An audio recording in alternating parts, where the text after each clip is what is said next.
station, where unknown forces strike the edge of ecology.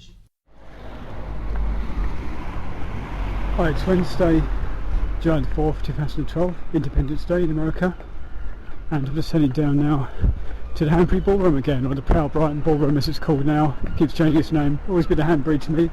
I've been to a good Halloween do or two there in the past, happy memories. Anyway, it's going to be something about the occult significance of the City of London and the various temples and stuff and signs and stuff like that.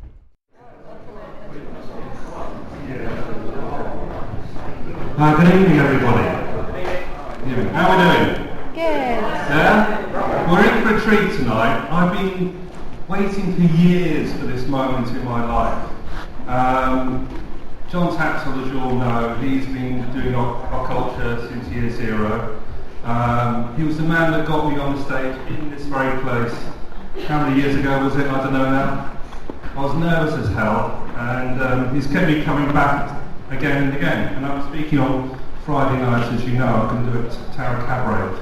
But for this evening, John it's really funny. Over the years, John and I have got together for quite a few beers, and then it usually goes to a bottle of red wine. And that's fine. So he says, let's have that bottle of red wine. Okay.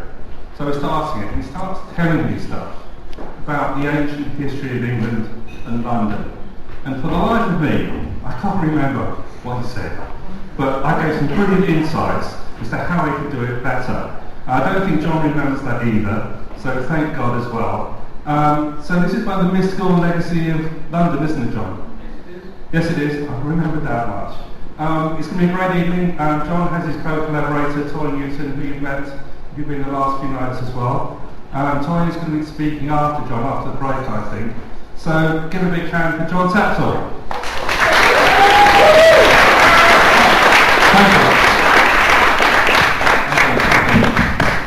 Well, thank you for coming tonight. I'll turn this on.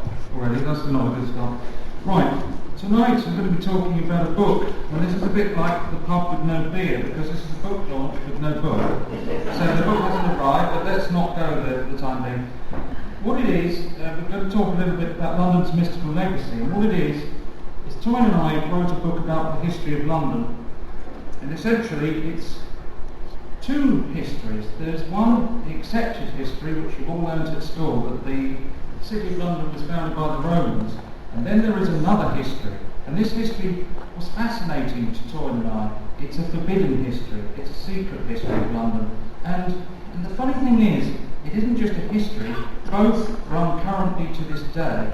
And there is an argument. Now, if we were to ring up the British Museum and start talking about this forbidden history, we'd probably end up talking to a dining tone. Nobody wants to know. It's not respectable, and it is the work of cranks, apparently. But tonight, let's just leave preconceived notions outside the door. I'm not asking you to believe me. I'm not asking you to believe Toyne. I'm not asking you to believe anyone. Think for yourself and listen to the evidence, and you will soon see, as Toyne and I did, there is a very different story behind history. Where are we going to start tonight? I'll do my computer here in Troy. Now this man here is a German businessman. He was fascinated by history, and we're talking about London, and it starts in Troy. And this man amassed a great fortune in Victorian times. Here he is. He made a lot of money. He was obsessed by history. And he read many of the ancient Greek myths, and they'd been read to him as a boy. And one day, when he was on a sailing ship to Venezuela, he heard about Troy again, and he became fascinated, electrified, and he wanted to go there. And he made a lot of money, and he bought his way into the field of archaeology. Now, other people are very down on Mr. Schliemann, Heinrich Schliemann. His reputation is somewhat tarnished. He did get to go to a place called Hisarlik in Turkey. He was helped by a diplomat, an English diplomat called Carter, and they began to excavate Hisarlik. A lot of people will tell you about Schliemann, and I'm not going to go there tonight. This isn't a character assassination of Mr. Schliemann. He did have many downsides. Some people say he was a sort of Indiana Jones type character. a bit of a treasure hunter. Other people will tell you he's a gold smuggler. Some more virulent detractors, shall we say, call him a thief. Others say that he threw these artefacts in Troy down into trenches to support his theories. We're not going to go there tonight. Leave Mr. Schliemann alone. But what Schliemann did do is he electrified Victorian England and Victorian Europe, because he found so much evidence, whether he planted it or not, I'm not going there, but everyone said Homer's stories, the Iliad, Virgil's story, the Aeneid, had actually come out of the world of myth to fact, and it electrified everyone. Academia was aflame. People were getting involved, and it had the spotlight on Troy. It proved that the Trojan Wars existed. And that was something which surprised people, that you could take these myths and legends, and hey, they were real. So of course, this threw the spotlight on London, strangely enough, because the founder of London, in the unofficial history, not the official history, is a man called Brutus of Troy. And so suddenly people were saying, well, what about London? Well, the problem is that academia looks up to the Greek myths because they're opulent, they're rich, they're respectable.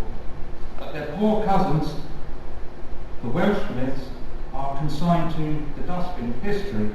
They're not respectable and they are rubbish, essentially. They're nonsense, they're a fiction.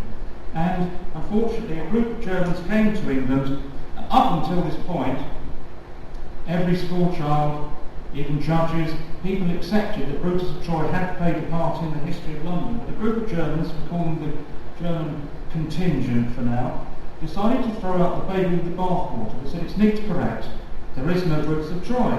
And since that day everyone has repeated parrot fashion, there is no Brutus of Troy, and he had nothing to do with London. So Toyne and I looked at this, and we were to find some amazing discoveries, strange things, question marks, and we began to cross-reference the ancient Welsh myths with the Greek myths, with the Roman historians, and we were to make some amazing discoveries ourselves. It was as if our own history had been vandalised and been binned. And this great damage wasn't just left to history, it was left to Hisarlik itself. Schliemann had done a great deal of damage to there, and there is great doubt as to whether Hisarlik was indeed the spot of Troy. But as I say, he did electrify people. Now, I'm going to wind back to the story of Troy as we know it. This is Hisarlik. Essentially, and very quickly, Troy was a great civilization on the part of the Greeks. Very civilized. But it was overrun by the Greeks. If indeed this is Troy, it was overrun by the Greeks, people were enslaved, and the destruction of a great civilization happened very rapidly. Imagine the Iraq War or something like that. Overrun in days, years, everybody, in flux, people taken as slaves, people fleeing for their lives. And this is where the story of London begins. Because a man called Aeneas, who was a Trojan nobleman, fled from this area to settle in Greece.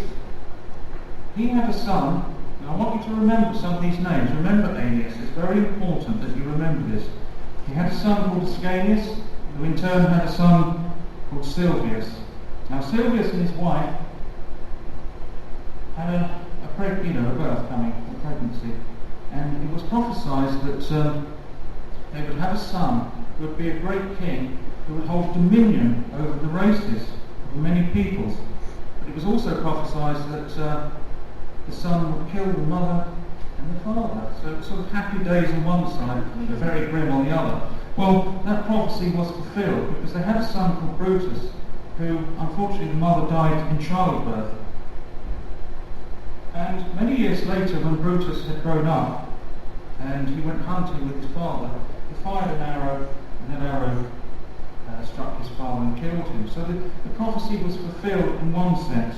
The Trojan community were up in arms, and Brutus was asked to leave. Now this is quite interesting. He was asked to leave and he was banished from his community.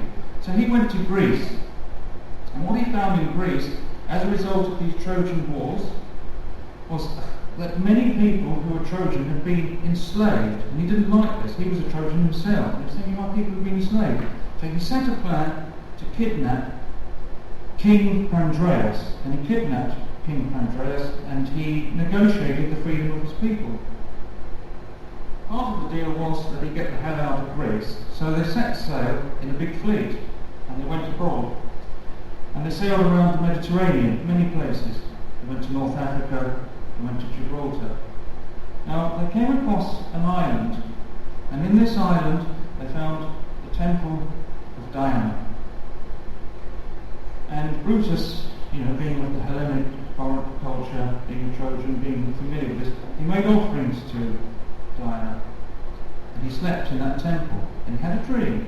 The dream was that he would found an island. He would take his people, he'd find the island, and he would become king. Well, of course, he woke up very enthusiastic, and his people set sail again. And they bumped into another fleet of Trojans who were also, around and about, homeless, migrants, trying to find a new life, and they teamed up together. You've got to imagine, you've got to use your own thoughts here. You've got a group of people who've got no homeland, they're men of war, they're following this leader, very charismatic leader perhaps, who's had this mission to found a new, if you like, Jerusalem.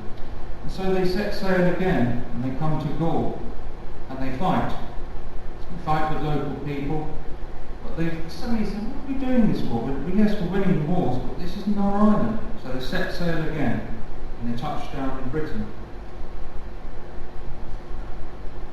Now, where they come to is in Totnes, in Devon. I don't know if you've been to Totnes, but you will find the Brutus stone, which is set in the ground. It's still there to this day with a horrible sign saying Brutus stone, before the actual. But they decided not to stay there, and they made their way to London. And when they came to London, it is a fact that Brutus set his stone in the ground. Now have a look at some slides here. This is Brutus's voyage, a medieval depiction of it. So obviously people in medieval times are quite caught up in the Brutus lineage that we've never heard of. And this is the famous London stone. He set the London stone in a place called Cannon Street. If you come into London, you've got a massive station, Cannon Street, and that's where it was. If you go across the road, you've got this one. And this is the London stone alike behind the grill. It's much smaller today. But the London stone was originally known as the Brutus stone. I'll stop it there.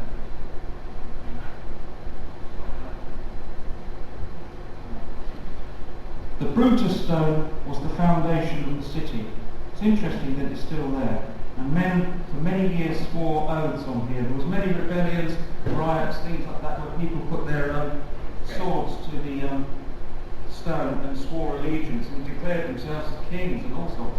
So it's a very interesting stone. But today, all we know about it is that if it's destroyed, London is destroyed. And recently, in a shop, two men took over this shop and they pulled the stone out. They were foreign workers, they had no idea what it was. And they were about to take chisels to the stone and nearly broke it in half. And somebody said, well no, I think you should check this out, there's some strange carvings on it. And they did, and they found it was the Brutus stone. Nobody knows who owns it. It's in the middle of a Cannon Street and it's just left there. Interesting. But anyway, if indeed this is the Brutus stone, conventional historians will call it the London stone, and they will tell you it's only from 1300. It's funny that Londoners always consider it to be a very important thing. Anyway, coming back to the flight of the Trojans, and coming back to England, all of what I've told you is a myth, it's a nonsense, it's something which people have made up. The sources for it are British, second-rate sources, and they're not really historical. They're not to be found in classical sources, and so therefore what I've been telling you is essentially something that we should ignore. It's not respectable. But I want to wind forward. 1,000 years to the time of the Romans. The Romans we are told, then now we're going into the official history. The Romans, we are told, came across from Gaul. Caesar led them, defeated the British. There was no London, there was no city there. He made his way to a place, probably Wheathampstead, attacked people. He had some bad news back in Gaul. He went back to Gaul with his troops, and then a year later returned, conquered the British, and set a man in charge called Paulinus, and then left in a sort of ticker-tape reception in Rome. It's a nice history, very clean, very nice, I like it. Unfortunately, it doesn't match up to all of the sources, even Roman. It's basically Caesar's history. And Caesar would like to be seen in this light. This gentleman here is Strabo. Strabo is a Roman historian, and he says some very interesting things about the savage race in Britain. He says that they were fluent in Greek. He said that they were gentlemen, that they would be well accepted in the Lyceum. A little bit different from what Caesar says. And Strabo said as well that they were great mathematicians. Here is the assault on the beaches. Caesar's own records and Lucan's records actually confirm that he was repulsed twice by these heathens who Caesar, in his arrogance, said had no art of war, but they were repulsed twice. They did make it ashore, and if you compare the sources, you know that they made their way up the Thames, and the Thames is very different then. It's not the walled river that we have today. It's a marshy river with reeds. So people like you could attack me very suddenly and then move back again without being seen.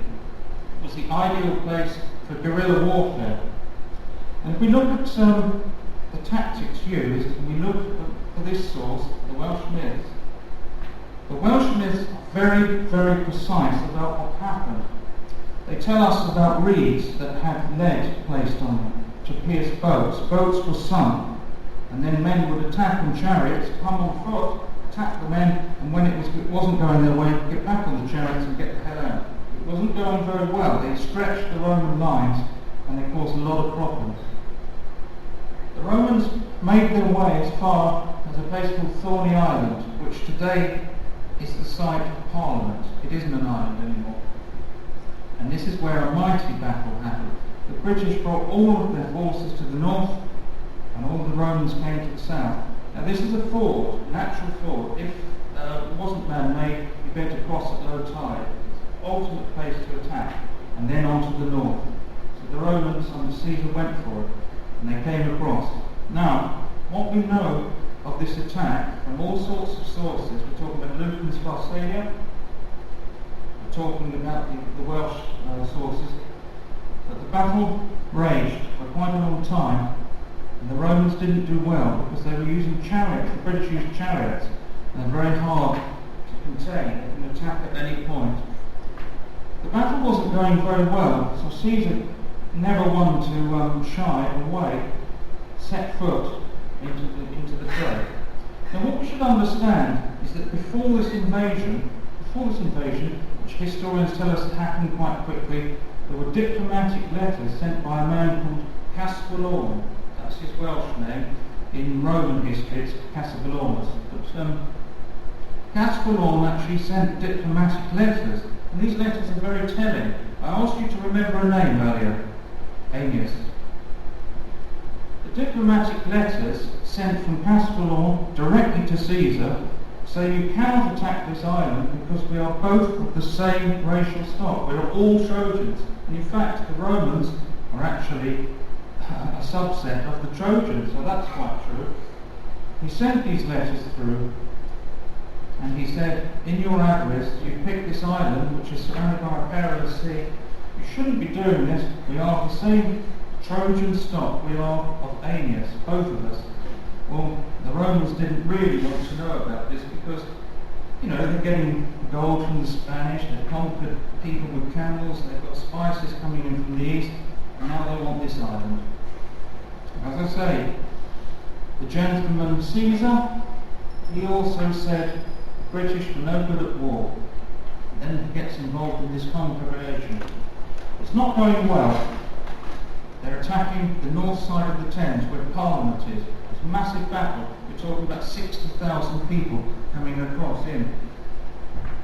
In the heat of the moment, Castellon's brother Nennius took on Caesar in hand-to-hand combat. And this is very well documented. Now, we'll come back to him in a minute. In this hand-to-hand combat, with sword and shield, Nennius was wounded by Caesar, a mortal wound. But they carried on fighting, and in his shield, Nennius caught Caesar's sword and wrestled it away.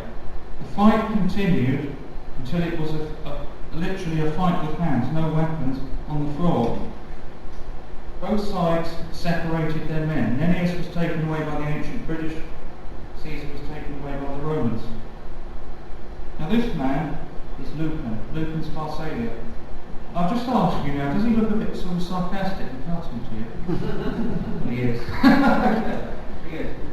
He is a satirist, a Roman satirist. Now he says something very interesting about this victory of Caesar's. And you have to open your mind. Conventional historians will see this just, he's written this. Now remember, he can't say what he wants to say. He can't about Caesar, you lose your head. And he says, I take it sarcastically, you see what you think. In haste, he turned and showed his back to the Britons he had attacked. Now, if you go by the Welsh sources, he just had his head picked in. Not only that, he's gone to Britain, said they can't fight, he's lost the war, he's lost his sword, and then he's gone on the ground, had his head picked in by Nennius, and this man's just exposed it. He was very sarcastic. Now I suggest to you that Caesar fled, and he fled from Britain. If you look at Caesar's own sources, the ships were manned with 3 times the amount of men that there should have been. Doesn't it sound a bit like Dunkirk? They wanted to get out of this bloodbath, they wanted to get back. And when they did come back, a year later, they came back with double the amount of men. Conventional historians never ever think about this. They just repeat parrot fashion, the same thing that they've been taught. They don't think about the intricacies. So the ancient British got rid of them. This marvellous weapon, which resides in America, is believed to be Caesar's very sword that was taken from him. It's called the Proclamors. It's a magical artifact. And after the defeat of Caesar in London, you've got to understand, this is from the Welsh myth, there was a Glastonbury type festival. It lasted 3 days. 100,000 beasts were sacrificed and ate, and lots of people came from all over Britain to celebrate, and Caesar's sword was put on display for many, many years. And it's called the Proclamors. It means saffron death. You will hear many things said about the sword. Sometimes it's wrongly called the yellow death, and sometimes wrongly called the red death. It's the saffron death, the Proclamors. And when the British took it, it was their way of saying we're independent, and they kept it. They never returned it. It's turned up in America the last 40 years. Now, if you look at London's flag, this is the flag of London, not England, you will see there is a sword in the left-hand quarter. Historians, and this is what Toyne and I found out, historians will tell you as a knee-jerk reaction that that is the sword that was used to pierce the side of Wat Tyler, who rebelled against London. In fact, our researchers confirm the design of the flag predates Wat Tyler by 60 years. So the other theory is that this is the sword of St. Paul, who is patron saint of England. Nice story, but that's where it ends. There is only one explanation, and that is the independent state of London, the city-state, that is the Proclamors, which was taken from Caesar under force of art. Now, excuse the thumb over the lens. That's embarrassing. That's true. We're coming here. We're going to go back into the Roman history, the respectable history. We're told that this is a Roman site, and the Normans used it, and they built their castle when they defeated the English. Well, there's some truth in that, but it's not the whole truth. This is actually a very ancient British site. Under this white tower is a white mound, and under the white mound are 2 of the ancient British kings who are buried there. Their names are unknown. But we do know the third person that's buried there is the head of a giant called Bran. And Bran means raven in Welsh. And if you go there now, there are ravens in a box and their wings are clipped. That's because Bran defends the island against invaders. So it's kind of prophecy. In fact, during the war, the ravens thinned out and Churchill got a bit worried, so he restocked them. You know. But it is, that's actually true. This site is very ancient, and we're told that the Normans came here or rest of it. The Normans didn't. The Normans defeated the English. When they came to London, they had the doors of London slammed in his face, and he was made to write a Bill of Rights for London to declare the sort of independence, if you like. Well, that's interesting. So it gives you an idea that this is a nation state which survives on its own. It doesn't necessarily have any owner as such.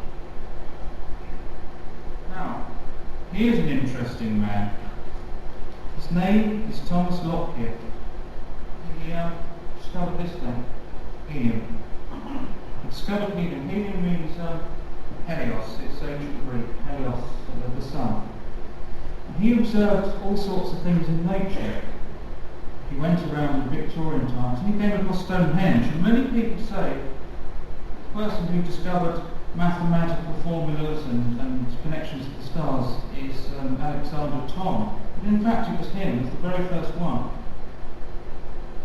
And he decided that whoever built Stonehenge knew things that we don't know, knew things about astronomy, and of course and mathematics that weren't apparent. Very clever man. And one of the things he discovered, he went through London and said, well, hold on, it's not just Stonehenge, there's other things going on here. Whoever aligned the churches in London knew something. Now, being a Victorian, you couldn't have a meeting like this and just call it a meeting. It had to be sort of a court symposium or something like that, grandiose. He called his theory, which always makes me laugh, the Facetistus calendar. But let's not get bogged down in that. It's essentially a druidic star clock.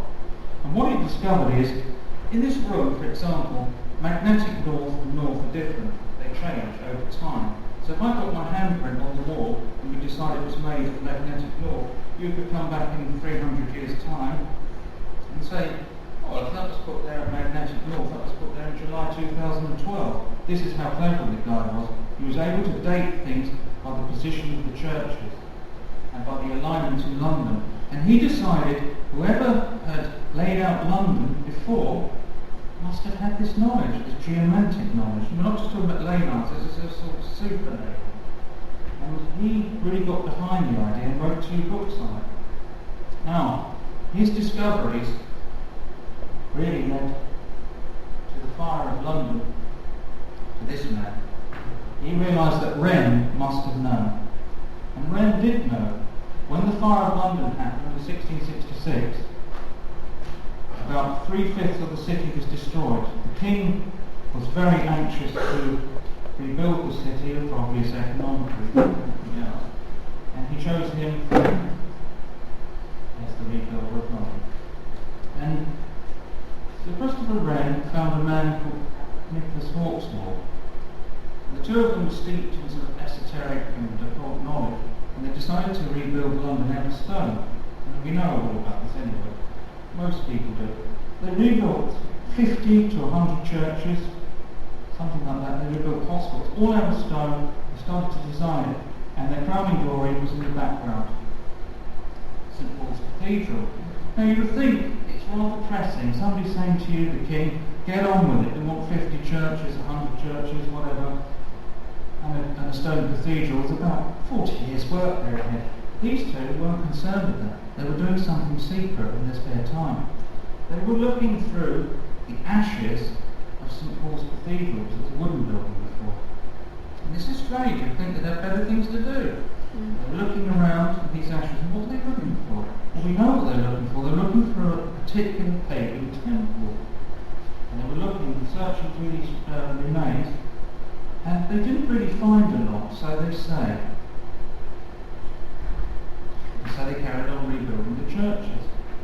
As we looked into this timeline, we found out that in some senses we knew what they were looking for, and we began to read between the lines. They were looking for the temple of Brutus, because that's where it's positioned. The temple of Diana is founded by Brutus of Troy. And what's more interesting than we found out while writing this book is all of the greatest sons and daughters of the British Empire were buried under there. There's a small church which was covered by this massive stone edifice called St. Faith's. And St. Faith's crypt under there houses the graves of the tombs of Nelson, Wellington, Florence Nightingale, the painter Gainsborough. It could go on all day, all buried under there. It's believed to be Brutus's temple. So who decided that that would happen? It all became very mysterious. Now there's dear old Brutus, a sort of depiction of him. Probably didn't look like that, but that's just an idea. And we realised that the establishment, the people at the top, all wanted to be involved with Brutus. They wanted to be part of this. Toyne will talk about this in a moment. Well, I've covered off a lot of the myths and stuff like that. And I just wanted to end my talk here. The German contingent, by doing what they did in Victorian times, have literally thrown out the baby with the bathwater. They've thrown away a lot of mystery without understanding things properly, without looking in. They used archaeology, which is okay, and they used conventional history, but they didn't read between the lines. And one area that they never looked into at all, which Toyne and I looked into at a very high level, was the law. The oldest Anglo-Saxon documents, natural history, are legal documents. And they were commissioned by King Alfred's granddaughter, and they were written. They are your common law rights. Today you have legislation in Parliament, you have your common law rights, immutable rights that can't be changed. You know, people can't take things from you. These are things which are given. And it is recorded very carefully, very precisely, that King Alfred's granddaughter didn't make up the laws. She took them from earlier laws. She took the material from somewhere else, from ancient British sources, not Saxon sources, and she's very clear where she took them from. She took them from King Malmutius. Now, King Malmutius is a very interesting character, and I'll tell you why. Because we're conditioned through a school education to accept that the Romans were the first road builders. They were not. Malmutius was the very first road builder, and he built straight roads. He had a reason for doing that. He wanted to build roads between one sacred place and another. And whilst you're on that road, doing your pilgrimage or whatever it is, you cannot be molested by anyone or touched by anyone. Nobody can bother you, and it was a sacrilegious offence to touch anyone on those roads, the Malmutius roads. And if you look outside today, if I'm unfortunate enough to be attacked outside, I'm attacked on the Queen's Highway. And this has stayed in law over time. If you commit an offence, it's on the Queen's Highway, or the King's Highway, Charles Lawrence. These are all remnants of the original Malmutius Code. Now, Malmutius himself never took any credit for this. He said, no, they're not my laws. And it's recorded where these came from. They are the edicts of Brutus of Troy, of which he was the 16th in line from. So unfortunately for the current historians, we've got an answer to that one, but we'll see what we come up with. So we've got this Malmutius Code, and it's interesting that highwaymen, when they committed their offences of robbing people on the highway, they were gibbeted. That means to say they were hung by the neck, but they weren't given a Christian burial. The birds would peck them away, and their bones would fall through this cage and just be kicked away because they committed a sacrilegious offence. And one of the last things we found in the Malmutius Code is it perfectly explains the law of sanctuary. The law of sanctuary, in medieval times, you commit a violent offence, and this was still in place up until the Civil War. You committed a violent offence, but if you felt that you needed to perhaps need time to think about what you've done, make amends, you would then go into a church and find a sort of chair by the altar or in the sanctuary itself and say, I want to stay here. No one could arrest you. It's interesting, one of the last places in London, this was going back to 1964, so you were killed in 1964. There's a place, if you come out of the brand new Farringdon station, you come out there and you go to where they sell diamonds, Hatton Garden. Behind Hatton Garden is Beating Heart Yard. Up until 1964, you could claim sanctuary there. You could murder a man and you could sell in the statutory books. You could stay there, no one could arrest you. I don't think that would actually happen in reality, but it's interesting to know. There it is. So all these things are in place, but when people dismiss Bruce of Toyne, they don't really understand about things like this, and they're all sort of clues. Anyway, I left you with a sense there of what I'm talking about. There's the pub there, that's probably the only sanctuary there nowadays. Okay, I'm going to leave you now and hand you over to Toyne. Thank you very much for your time.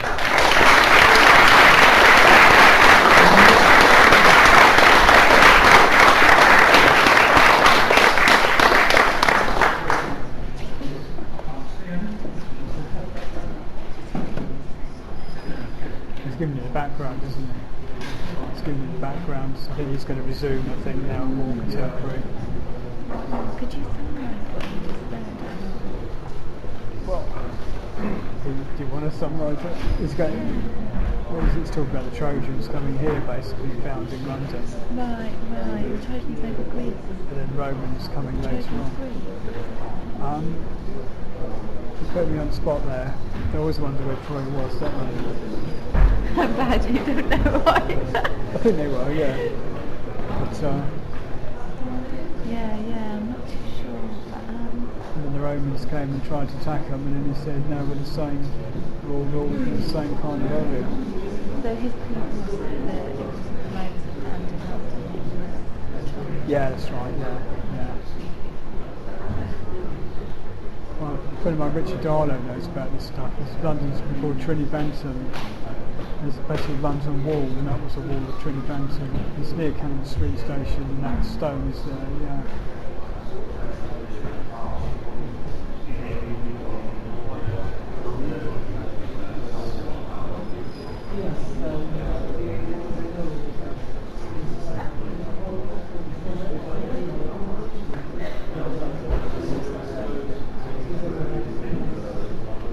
Making notes in the But I've not got a pen again, so.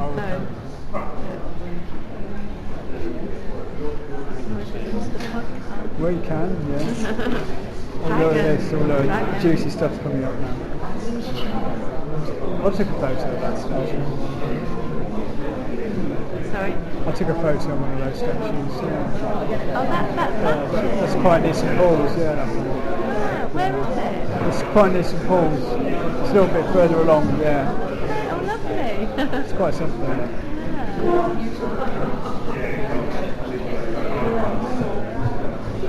Try not to look. No, right. That's for academics in charge of technical equipment. It always goes wrong. Right. So it's still rolling on here. Right, to be continued now. Thank you very much. Right, the exclusive City of London legal district, known as Temple Bar, has its entrance guarded by dragons, just like this one, and several of which form a permanent preserve in the anatomy of the square mile, and like the figures of Aeneas and Brutus, they too boast a heritage as symbols of the same branch of bloodline carried by the dragon queens of ancient Egypt. But this story begins as does much esoteric history in Babylon, with the inception of the earliest dragon queens, one of the main figurines of which was Lilith, the dark goddess Caradine. Now, from the ancient figure of Lilith, the dragon line descends to the more notorious character of Nimrod before being transported into the second Egyptian pharaohic dynasty by its founder, Nimrod's offspring, Botes, and I won't pronounce his Egyptian name, who in turn had the dragon queen's spouse.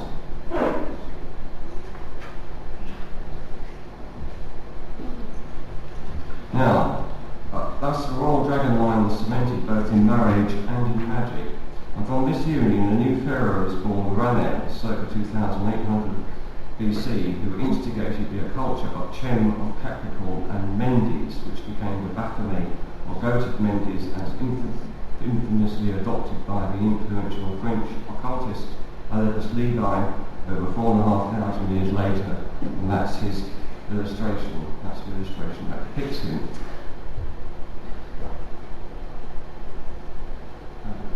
Dragon Line then became Dragon Court under the patronage of the priest Prince Akenkulso circa 2170 BC before officially being constituted into the Egyptian pharaohic line by Queen Sobek Nefu nearly 1,000 years later.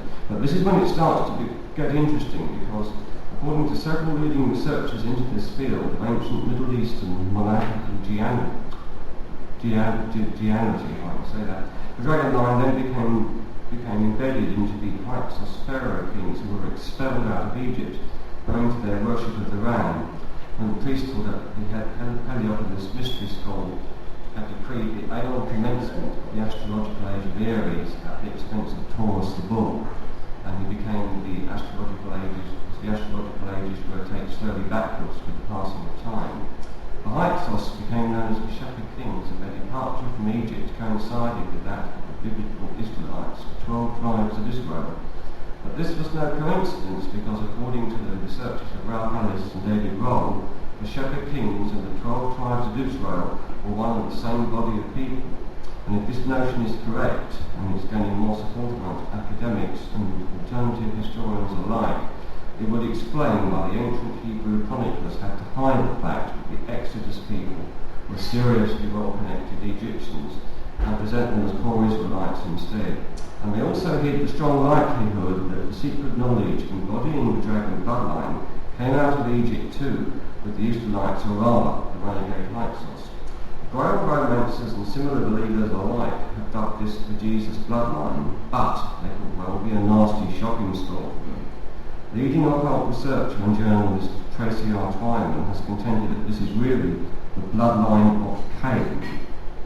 And the so-called secret knowledge is that this is also the bloodline of the Watchers, or fallen angels, which the secret society networks are protecting.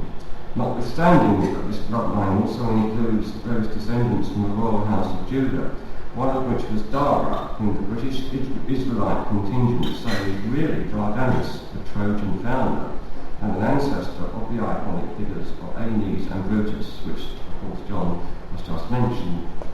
But there is another Trojan connection with the elements of the Watchers bloodline which moved out of the Middle East into Scythia before looping back into Troy. Either way,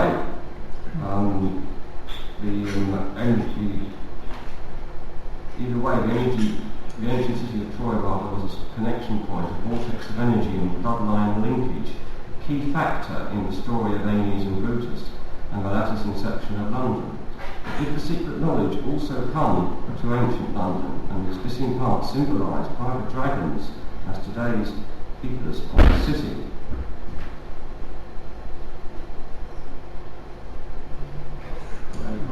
Probably won't be able to see that. One answer to this tantalising question could lie in a set of series of mysterious documents belonging to the fabled Priory of Sarum, entitled The Serpent Rouge, or the Red Serpent, which first came to light in somewhat bizarre circumstances in 1967. But some have suggested that these documents were part of an elaborate hoax perfected by an utterly Frenchman named Pierre Plantin, who is pictured here, whilst others are convinced that they are genuine, particularly as they reveal knowledge of genuine esoteric enigmas known to few people outside the secret societies, such as the Priory of Sarum, which is an important point because it's the contents that matter. And in this respect, the most significant disclosure in the Serpent Rouge is a 13-page document comprised of poetical pieces related to each of the signs of the zodiac, but with one difference: an additional sign was added, Ophiuchus, or Serpentarius, sandwiched between Scorpio and Sagittarius, known as the 13th sign, hidden house of the dragon. And what this refers to is a completely alternative system of astrology, one which relates more to the lunar rather than solar symbolism, as it uses the moon's phases instead of the sun's positions. And this carefully guarded secret astrology preserved in the secret societies is based on the female menstrual cycle of the goddess, which of course is pivotal to the lunar worship and witchcraft in general. The text of the dragon, or serpent section of the text in the Priory document, begins as follows: cursing the profaners in their ashes and those who live in their tracks, leaving the abyss where I was plunged and finishing with just a horror. Here is the proof that I knew the secret of the seal of Solomon, that of this queen I have visited the hidden residences. Now, there are some quite profound symbolical connotations here. Firstly, the angel of the abyss is Abaddon, and the sacred word for the high Masonic Knights of the East and West, the same body of people who created the ancient and accepted Scottish rite of Freemasonry. And the ritual that reveals the name of Abaddon originates in Palestine and was brought to the West by the Knights, 11 of whom were bound by oaths of secrecy undertaken by a special council. The queen referred to in the text is Isis, pictured here, and the multifaceted Egyptian goddess which she is. But the most significant reveal in the prose is the writer's claim to know the secret of the seal of Solomon, the six-pointed Star of David formed by two interlocking triangles which appears on the current Israeli flag, but has nothing to do with Judaism and everything to do with Zionism, which is an extreme political and religious movement.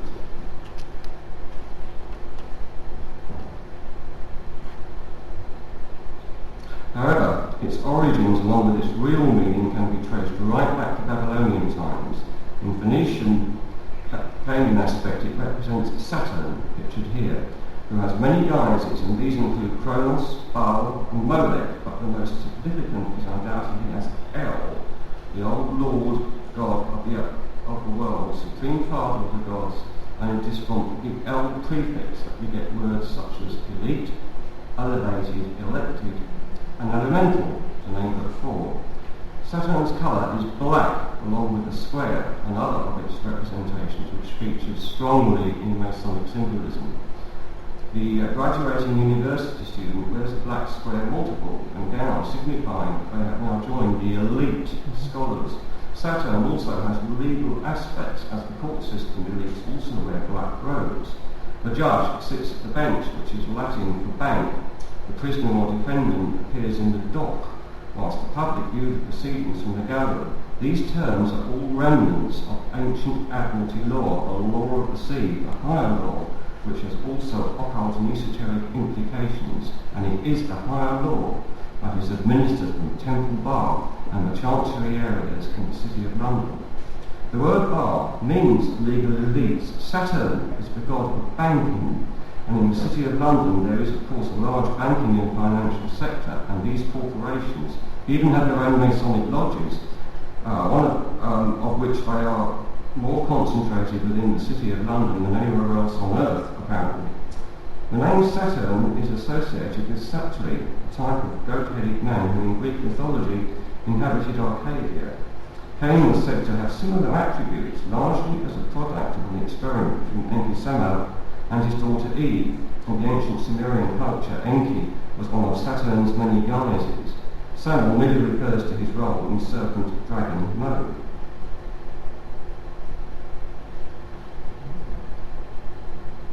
When his offspring Cain reached adulthood, he was then mated with Lilith Larlula, the pure bloodline daughter of Lilith, the original Anunnaki dragon queen, and that's pictured there. Thus the bloodline of Cain was forged, but it was derived from that of the fallen angels, or watchers. Now the writer Ignatius Donnelly said the Bible does not tell us that the race of Cain perished in the deluge. The people that were destroyed were the sons of Jehovah who died in the flood, not the race of Cain, which has been stipulated by the Hebrew Chronicles. So where did the race of Cain end up? Well, in the Jewish legends, Cain and his descendants lived in a place called Arca, a subterranean environment from which the Greek Arcadia is derived. Now, Tracy R. Toyne maintains that this was the Cave of Treasures, or Holy Mountain, that the six-pointed star, the seal of Solomon, which symbolises the mountain where Cain and his father Saturn were both buried. Now, this is quite an obscure theory on the face of it. Nonetheless, it is based on many years of research. The son of King David, Solomon, used this symbol, of course, in his star altars dedicated to Ashtaroth, its crown of the Magi, Star of David. It's dedicated to Ashtaroth and Saturn, and the latter, which became widely known as the symbol of the Star of David, which is the Rothschild family crest. And it is more than likely that they know its real meaning, as an occult symbol for Saturn linked to the bloodline of the fallen angels, shown here as the crown of Magi. But did this secret knowledge find its way into the archives of the Priory of Sion, and were the Templars originally privy to it? When the French king Philip the Fair issued secret instructions for all Templars to be imprisoned on Friday the 13th, 1307, there were some that were excluded from this purge, notably those in residence at Bézieux and Rennes-le-Château, the closest to the Order of Sion, which of course gave its name to the latter more questionable Priory of Sion. Here, were this group of Templars rather in possession of the secret knowledge, and in some way rendered them beyond the hand of this Inquisition? Now, the mysterious number 13 has been associated with the Templars largely due to the exact date of their seizure. Could there actually be another, much deeper level of mystery involved here? The discovery of a silver-gilded female head idol, unearthed during a parish raid in the Templar Preceptory, contained 2 skull bones inside bearing the curious inscription, Kaput, head, 58 or 58M. Now, when the latter's 2 numerical digits are added, we get the number 13, which is also the alphabetically sequenced number of the letter M, which, when written in this form, also corresponds to the astrological sign of Virgo. And this is linked to Isis and further back to Queen Semiramis and Lilith. In other words, this is the goddess, and when the word Baphomet, which the Templars were accused of worshipping, is translated into Hebrew, and the Akbash ciphers apply, it immediately converts into Sophia, one of the 2 deities that the Templars were accredited of venerating as Baphomet. And this is Sophia, and of Sophia, the author Caitlin Matthews says, this school of dark night spirituality is found in most traditions that venerate the Black Goddess, not because she is sinister or evil, but because she is the powerhouse from whence our spirituality is fueled. Now, to this important point, I would just add that the precise nature of this or any ritual is fully dependent on the will of the participants. So it really amounts to anything that they want it to be. And in this case, the dragon of the black goddess is transformed into the maiden of Sophia.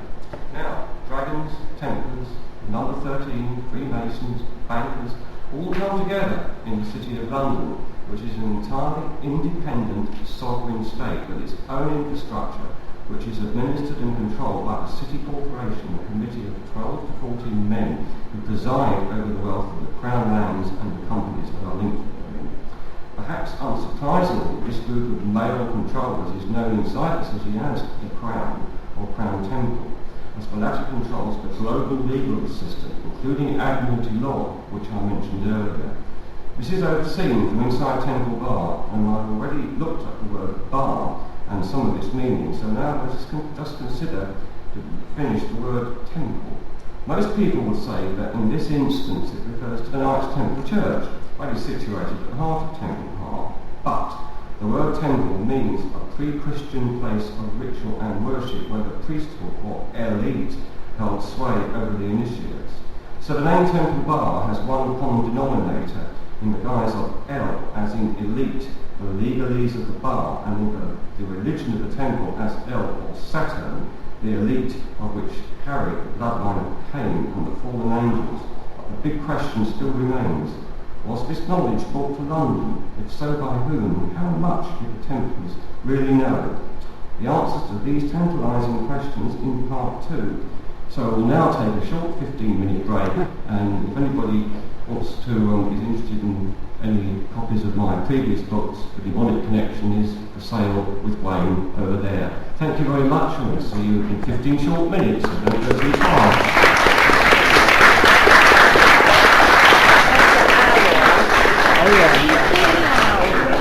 Carved into Berkeley from North Street. Ladies and gentlemen, through the fog of those 2 or 3 bottles of red wine I was having with John Redley, he was testing me out. I do remember Brutus and something like I'm on Mason Road and it was safe on it. So he's been doing this a long, long time. I mean, John and Toyne are so passionate about the knowledge they want to bring to you. And I didn't get a chance to introduce Toyne the first time around, but you probably all know him because he wrote a book about the Clapham Woods Mysteries, which is up near Chancery Ring. And he wrote a book, The Demonic Connections, 25 years ago. That's time flies. So we're going to start the second half, and John is going to do a presentation, and then Toyne as well. So it's going to be great fun, I'm sure. Hopefully, they tell me that the book's coming out on August the 31st. I don't know why I'm laughing, it's not fair. But let's hope it does, and I'm sure you'll be able to order books and get a signed copy from Toyne and John before then. So without further ado, I'd like to introduce John again. Thank you.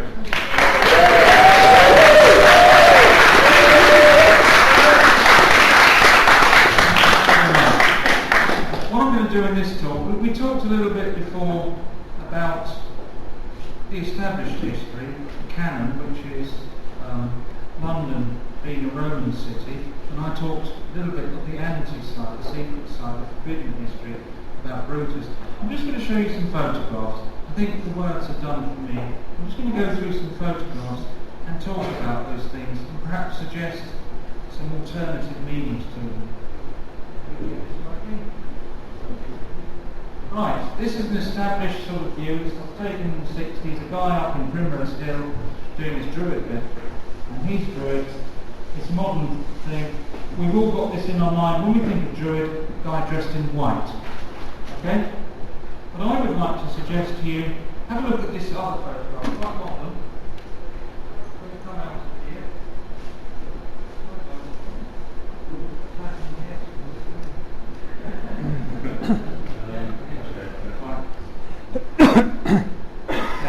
This is taken quite recently. Now these two guys are the keepers of the sanctuary, and they work in Westminster Cathedral. Now I would suggest to you this is a closer approximation of survival of your druid, because these people are still enacting the laws and behaving in the same way as if the Marmutius Code was still alive today. They're searching the sanctuary to see if the right people are there. You've got sanctuary, but she hasn't. You've got sanctuary, she hasn't, or whatever. And that's their role. But in actual fact, in the modern world, they've probably got more of a clerical role. It's still sort of ceremonial. But if you think of druid in the future, just remember these two guys. You're probably closer to the truth than the other image. Let's go again. Now, this is very interesting, I think, because this ceremony happens every year. And you think, oh, it's a lovely quaint ceremony. He's got in his hand a billhook, which is a bit like a druid's sign. And Toyne was talking about Saturn. This man is a legal man. He has to do this every year on behalf of the Lord Mayor. It's called the quitting the rent ceremony. And he has to cut a piece of wood with his billhook. In his other hand, which you can't see from this photograph, he holds a hazel wand. Now I would like to suggest to you that that is very druidic. And the livery companies say that although, and historians if you're in the audience will tell you that this is only a roll dating from medieval times, the livery companies themselves say this roll dates from great antiquity. And I think those words sum up something. This is a druidic roll. And you might think, well, it's a lovely quaint ceremony, so what? This man has a permanent seat in the House of Lords. The very, very high member of the judiciary, and he answers only to the Queen and the Lord Mayor. Quite powerful. Right. Now, talking of druids, who do we see here? In the middle of the druids, and that's his initiation ceremony. That's Winston Churchill becoming a druid. A lot of people say, well, you know, a lot of people get involved in societies, etc. Remember, he stopped the ravens during the war. He knew a lot about the myths. And there's a lot of things.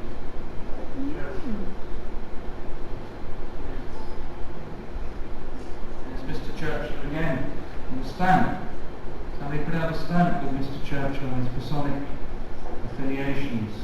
So it's put on letters. It's around.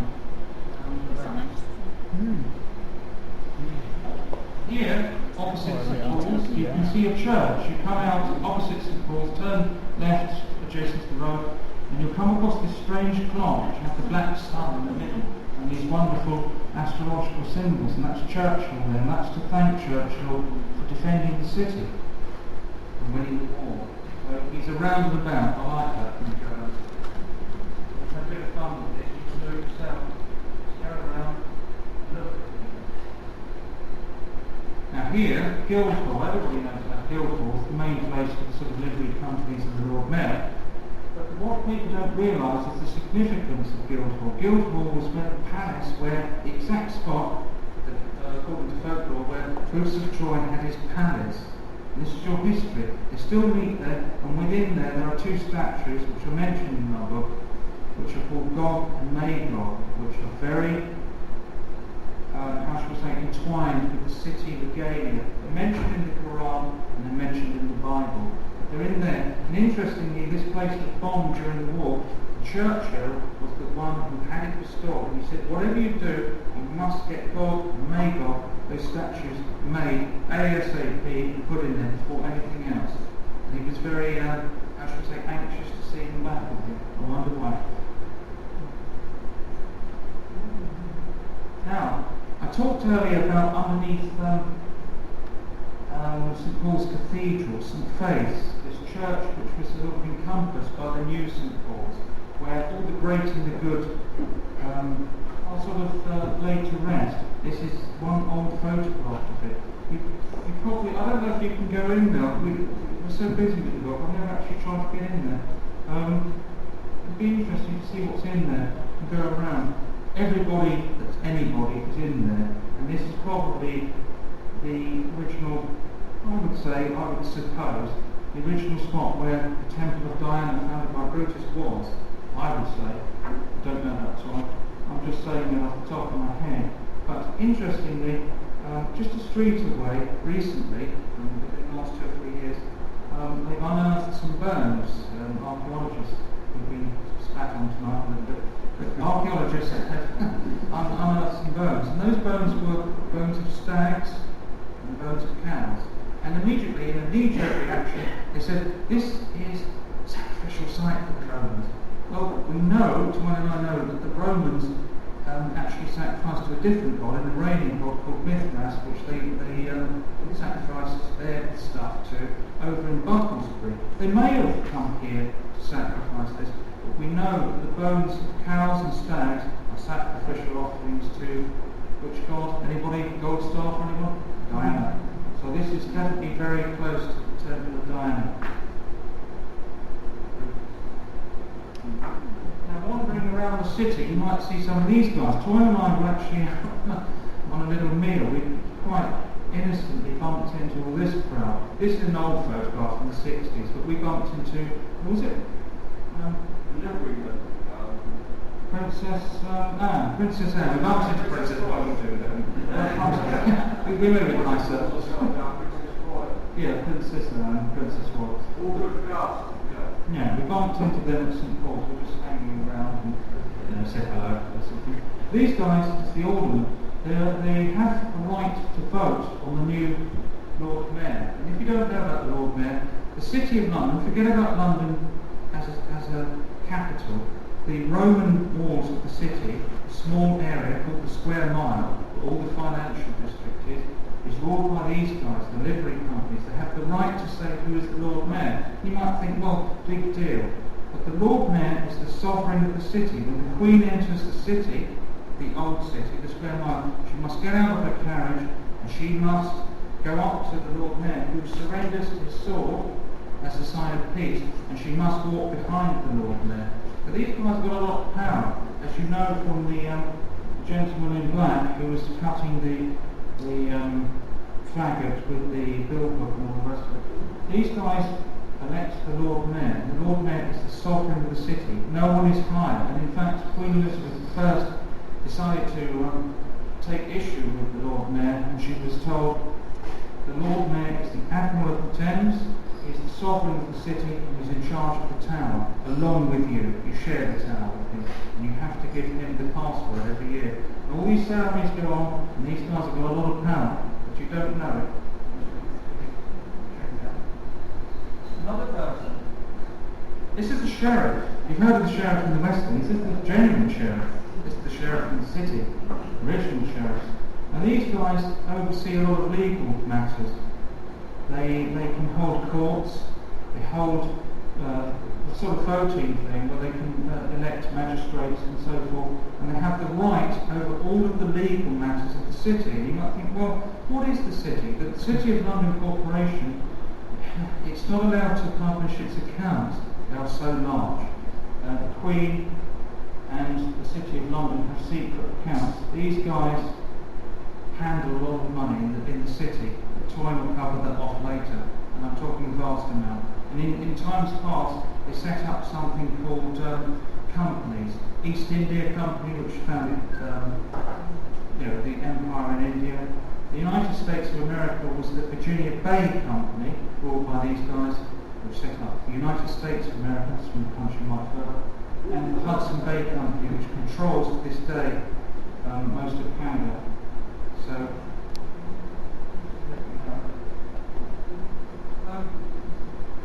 now this guy, I've just included this as a bit of a whimsical thing. He's the actual porter of the Vintners Livery Company. I know it's a silly photo. I've cut it off a little bit short. He's holding a broom. And what he does, when the Lord Mayor walks around certain parts of the city, he sweeps in front of him. So there's a procession. Yeah? And there's the procession. Yeah, this is the modern one. That old photograph in the 60s, different guy. He sweeps in front of, but that's the Vintners, but we can do it for the Lord Mayor. Now, a lot of people think the position holds great antiquity. I don't know. It's in the book. Just like to think about this. Open-mindedness, is it not clearing the space? And paganism? The birch tree? I don't know. But it seems to be well-framed. Now this guy's interesting. He's got a wonderful jacket on, and they do actually wear this. This guy is the doorman, or the opener for the Bank of England. I've never seen one. I've been around the Bank of England quite a lot. Have you ever seen one? No, I don't know. Now, this photograph's not very good. It's an old photograph. But the ribbon seems to be white. It's not white, it's gold. And the reason it's gold is because the Bank of England controls the world's gold supply. Don't know if you know that. 5 men meet in a room. They're not elected, unelected. 5 men, and they control the world's gold price. And they set the world gold price, even for America, even for the Federal Reserve. And that is part of it, is that they showed that. In recent times, they haven't been setting the price officially, but I assure you, I don't think you relinquish a business like that too easily.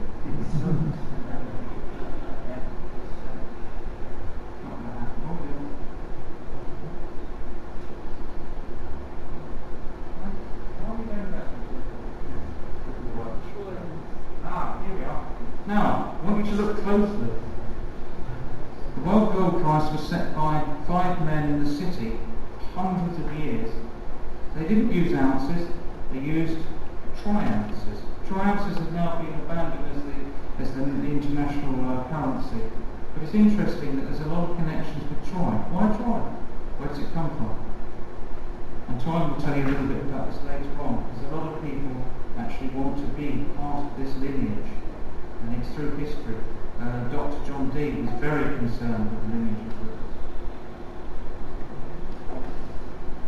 Just in case you invested in silver, I didn't want to upset you. This is the silver.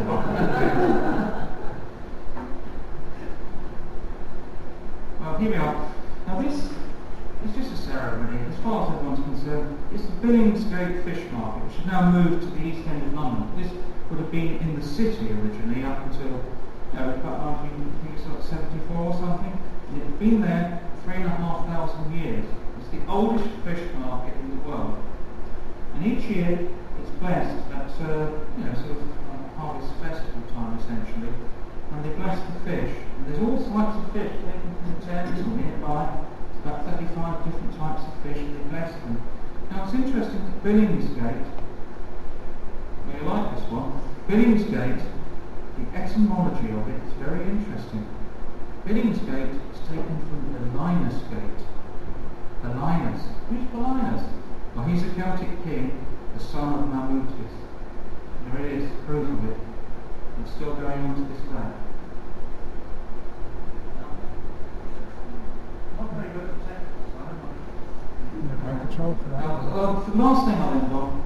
of fun. I've thrown this in, it's not in our book, but it's just a question mark you might like to answer. This is an old photograph. Only 2 pubs play this game. It's a game peculiar to London. It doesn't exist anywhere else in the world. You have come across skittles, I'm sure, 9 pins that are placed on a table within holes, and you throw a ball and you knock the pins down, rather like bowling. This game is different. It's called London Skittles. Skittles comes from Holland and Germany. That's where it comes from. This game is London Skittles.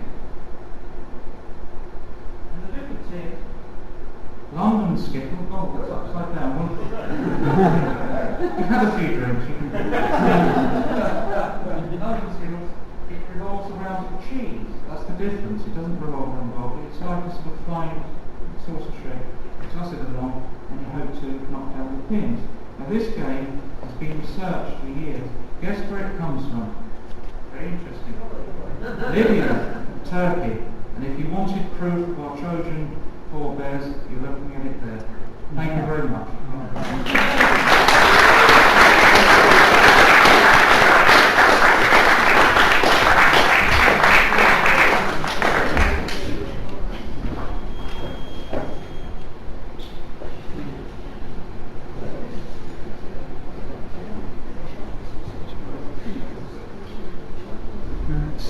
Oh, it's flashing away.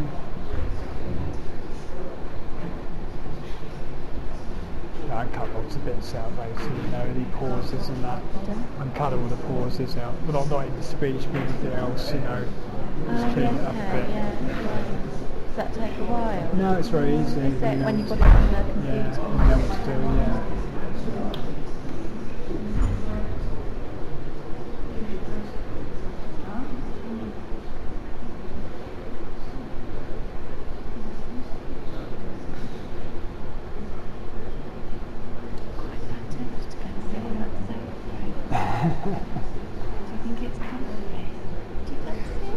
I don't want to change the position of this now. I've got speakers coming down here. So. Normal service has now been resumed. Secret Societies and Subversive Movements. Nesta Webster's first book, published in 1924, is a particularly prescient work, especially in view of what's currently occurring behind the scenes of the global political theatre. Now, if we take a look at the front cover of this reissued copy, we can clearly see a couple of sideways looking goddess figurines holding up the crown with one hand, whilst unveiling what is underneath in the form of a skull sitting in a grail or Rosicrucian cup with the other hand. Now, this artwork imagery provides us with parallels between occult symbolism in various guises. There are also links between occult notation, dragon symbology, along with the number 13, and the founding and centuries-old continuation of the Order of the Garter, which is Britain's most premier order of knighthood. But this ostensibly Christian most noble order seemingly has much more pagan connotations within its roots, as does the venue of its ceremonial investitures, St George's Chapel, Windsor Castle. Now, this was featured in the BBC TV series Britain's Best Buildings, in an episode about Windsor Castle, which they disclosed that St George's Chapel contained an intricate arrangement of circular geometrical configurations that goes to define the Virgin Mary, or more specifically her genitalia, and it was this particular aspect that the whole building was dedicated to. But this cult of the female sexual aspect can be traced much further back to the dark goddess of pagan times in the old religion. Writing in his book A History of White Magic, Gareth Knight says feasts, along with the physical assumption of the Blessed Virgin Mary in August, go back to the mistress of Isis and coincide with major pagan festivals. The Order of the Garter is connected to the old religion in a number of ways. Firstly, in the manner of the actual founding of the order by Edward III, which was based on a garter worn by a countess which accidentally fell to the floor while she was dancing with the king at a royal ball. Now, on immediately retrieving the fallen garter, the king was heard to say, "Shame on him who thinks evil of it," that being the translation from the Latin, which I won't attempt to reproduce now, because it's a little bit too much of a mouthful. But the king used the Latin before donning the Garda himself. Now, leading pagan authority and author Toyne says that this incident was a very trivial one to have generated the Order of the Garter's founding, unless the dropped garter had some inner significance, such as a dropped witch garter, in which case, as Dr. Margaret Murray comments, the possession of the garter proved that she was not only a member of the old religion, but that she held the highest place in it. A view which is further fortified and expanded on in this book, The Dragon Legacy by Nicholas de Vere, who is a very controversial figure in himself. But it shouldn't be forgotten that most of the material in Lawrence Gardner's best-selling Genesis of the Grail Kings was sourced from this book, de Vere originally, or rather de Vere's archives originally, before he published this book. This actually came out after Lawrence Gardner's best-selling work. Now, he maintains that from the age of 7 onwards, his father told him that their ancestry was steeped in royal blood, and most significantly, what is termed as royal witchcraft. Now, this diagram that he shows is known as the crest, and it displays a lineage of genealogy of the Royal House of Wales, the royal family and the royal dragon blood that de Vere claims flows through their veins. Now, the former head of the dragon court, de Vere, says that the Windsor Royal Coven, that's what he actually calls it, and many others reputedly old hereditary family groups were the custodians of traditions which had, by their own admission, little or nothing in common with the modern neo-pagan revivalist movement or its reconstructed rituals. What de Vere is actually saying or describing here is an elitist form of witchcraft that claims to have and be based upon a hereditary bloodline, which is very different to the modernistic, reinvented witchcraft of Gerald Gardner.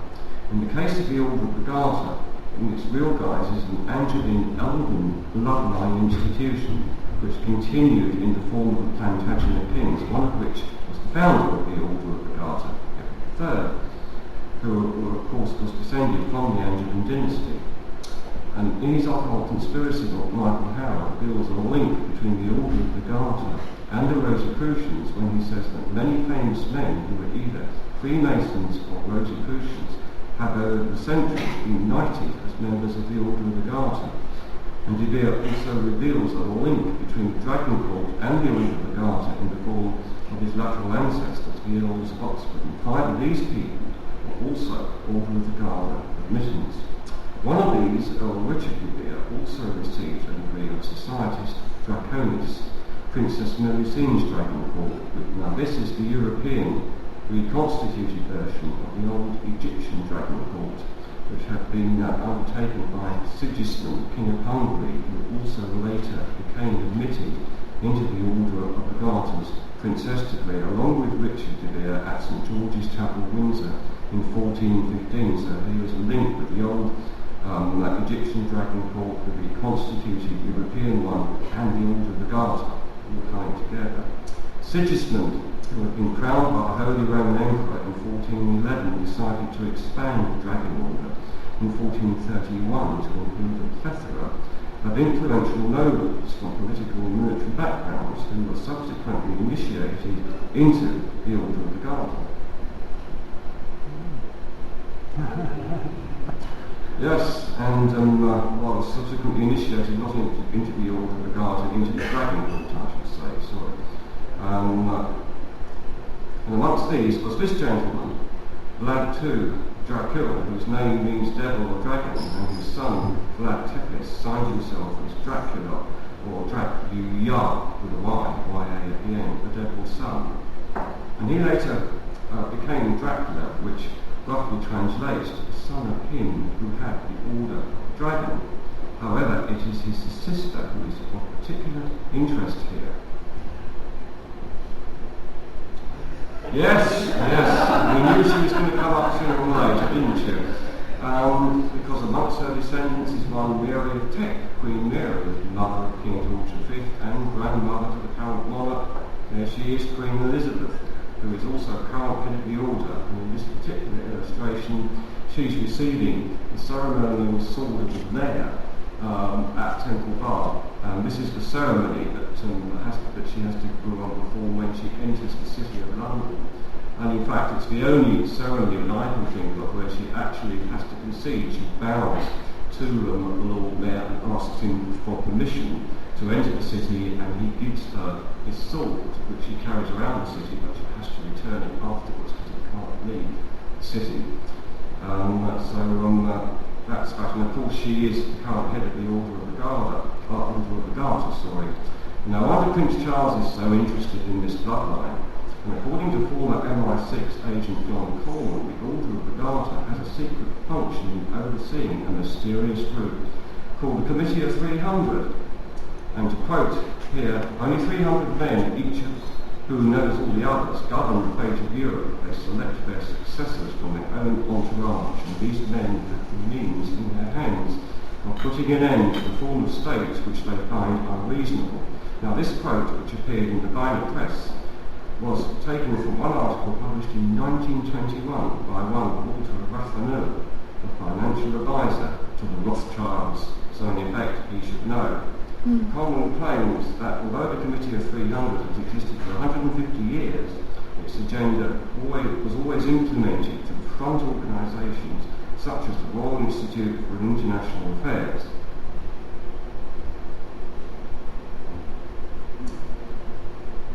And the latter is an integral part of this, the Round Table Network, not to be confused with a charitable organisation bearing the same name. This is the handiwork of Neil Hay, who you've probably seen in some of David Icke's works. Now, the Round Table was founded by Cecil Rhodes, acting in the interests of who else? Lord Rothschild, with the express aim of creating a secret society that could manipulate events that would lead to the introduction of centralised global control administered from the City of London. Now, some scholars and researchers alike think that the Round Table is merely the Committee of 300 in another name. Apparently, the committee now refers to themselves even as the World Government Founders, the New World Order. So, spot the difference there. Both groups have an inner elite. The committees is called the Olympians, which is actually another name for the 300 as well. A prominent member of the Round Table in the league was Lord Astor, who later owned the Times newspaper. Now, this is significant because Call Me Dave, our current Prime Minister Cameron, is closely connected to the Astor family, as one of them is his mother-in-law through the second marriage to William Astor, the fourth Viscount Astor. Thus, Samantha Cameron, Dave's Mrs. Samantha Cameron's mother is now Viscountess Astor, so it's not actually a bloodline descent, but the connection is well, but it's still close enough to be of significance. And looking at the Round Table plan here, those of you who are familiar with David Icke's research will no doubt recognise the usual suspects that are displayed here. Now, I've already mentioned the Royal Institute for International Affairs, of which of course the Queen's patron, and you can clearly see here the Bilderberg Group, the Council on Foreign Relations, the Club of Rome, the Trilateral Commission, which also has 300 members, and the UN itself. And one other organisation founded by the Royal Institute for International Affairs in connection with the Committee of 300 is the Tapsell Institute, which is also important. Now, Dr. Coleman describes the Committee of 300 as the ultimate secret society made up of an untouchable ruling class, which includes all the European royal families. On the death of Queen Victoria, these aristocrats apparently decided that in order to gain worldwide control, it would be necessary for them to go into business with powerful corporate business leaders on a global scale. And I think we can see some of that, or one, if not all of it, being currently played out right now. However, more than a century ago, Joseph Stalin, of all people, referred to this secret global elite as dark forces, a phrase recently used by the Queen herself before she added the caveat, which we know nothing about. That's if we accept the role of Paul Burrow, the Royal Butler Princess Diana. Whereas other world leaders really describe them as the magicians. Was there a knockout connection here? According to Coleman, the author of the Garter is the overriding determinant here. So if we look at this Garter used in the secret zone, You can see that it is a small buckled belt that was worn around by women around the top of the knee, on the left thigh, or just below the left knee, on the neck. And this gentleman here, he's a Garterite whose left knee is suitably covered by his garter. De Vere tells us that the garter was the witch's belt, the devil's badge, a dynastic emblem of a race that had descended from Lilith and Cain. And apart from being a mental badge and a semantic symbol, the wound and whale was a representation of a serpent eating its own tail. Thus, the garter, in its true guise, is an alchemical Ouroboros serpent which, by devouring its own tail, itself becomes a dragon, and that symbolism is still a part of the imperial and royal dragon cult of today. I'm going to put Randy's on next time. That's on the side, which should be the other way up forever. This illustration is the handiwork of Pierre Sabec from his book The Murder of Reality, and this is the Ouroboros serpent, clearly seen biting its own tail, and the author describes this as the red serpent, emblem of the city of London, which is also a symbol of the money power of the London banking cartel, according to American preacher Baptist L.B. Walker. Now, this gentleman made several visits to Victorian London after the American Civil War, seeking out banksters and interviewing them if he could in his never-ending search for the strands of the leading banking cartel in the city. And what he found was that the cartel owned almost all the world's debts, nation-states, corporations, as well as individuals, and they regulate money matters using their own methods. Now all this, remember, was 150 years ago, so no change there then, and no pun intended either. Central to the city banking cartel is of course the Bank of England, which, as anyone will tell you, was nationalised shortly after the end of World War II and is currently under public ownership. But is it?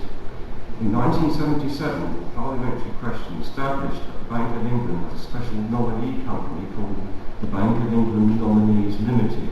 Now the last three letters are of course the most important here because that establishes that it is a private company. The names of its shareholders are protected by a parliamentary act and no accounts are available for public scrutiny. Writing in his book Empire of the City, author Ian Nuth says the international oligarchy uses the allegoric crown as its symbol of power and has its headquarters in the ancient city of London.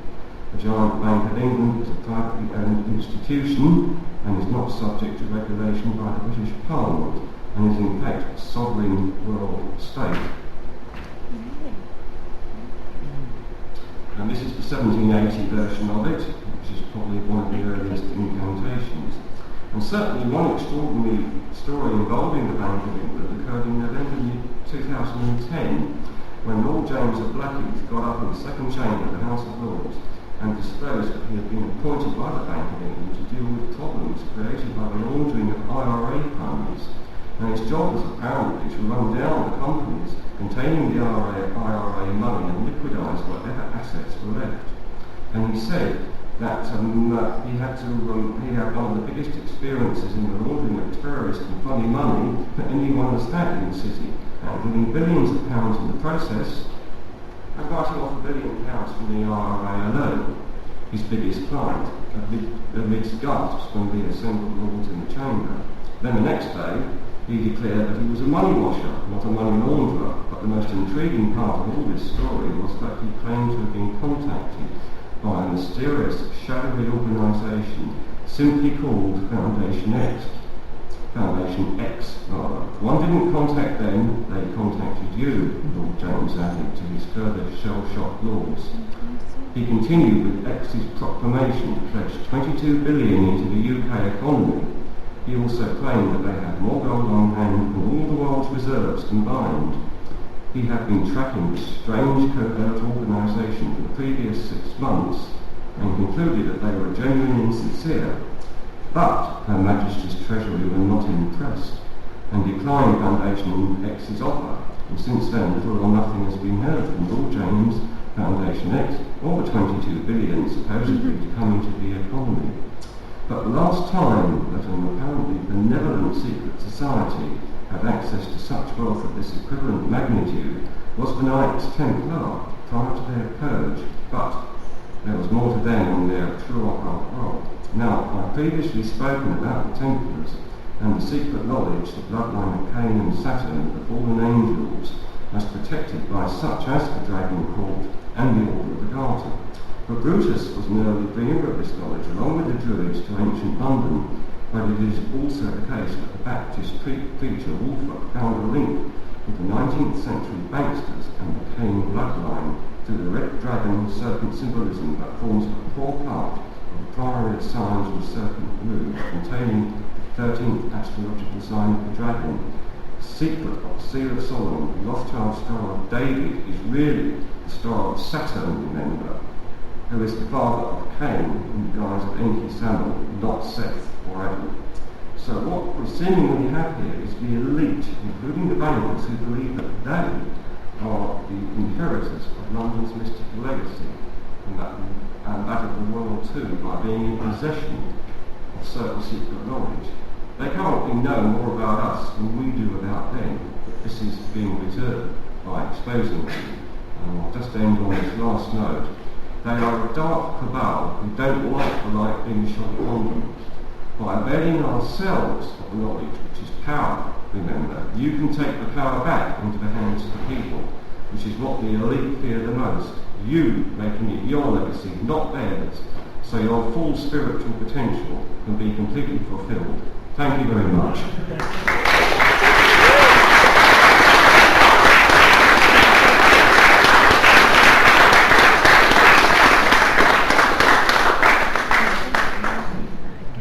Yes, the other things that I'm playing with. Yeah. As I said, what is it?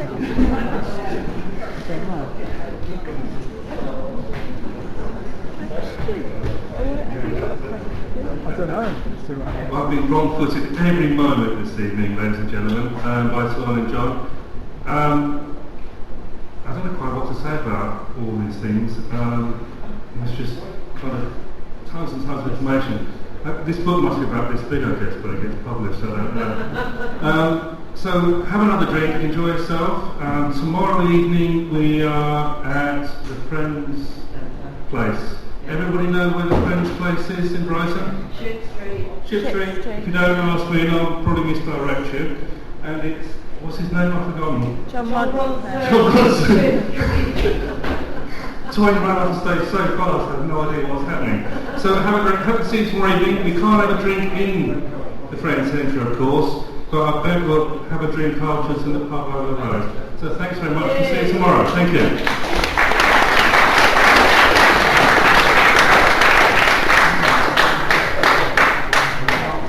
That's good.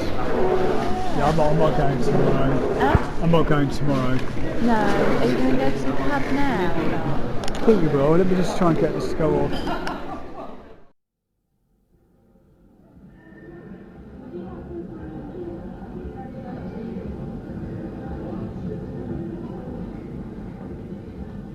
The information where unknown forces strike the edge of ecology.